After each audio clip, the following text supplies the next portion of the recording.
ஏன்னா இப்போ சனி சப்போஸ் நமக்கு 5ஆம் இடத்துல இருந்தாலுமே, மிதுன ராசிக்கு 5ஆம் இடத்துல சனின்னா விருச்சிகம்.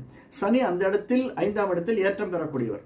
அல்லது 6ஆம் இடத்தில் இருந்தால் அந்த 5ஆம் இடம் வந்து துலாம், 6ஆம் இடம் வந்து விருச்சிகம்.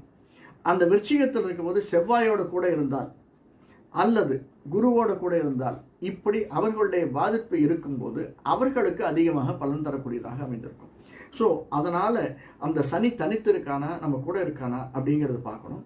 அப்படி இருந்தாலும் எப்படி இருந்தாலுமே இந்த சனி திசை நமக்கு நிச்சயமாக ஒரு மேன்மையை தரணும். ஏன்னா சனி உழைப்பை அதிகமாக வாங்குவான். சில சமயங்களில் சில பேரை கெடுப்பதும் உண்டு. நான் இல்லைன்னு சொல்லலை. சனி திசை வர்றபோது, 7ஆம் நாள் சனி வர்றபோது எல்லாருக்குமே ஓஹோன்னு இருக்கும்னு சொல்ல முடியாது.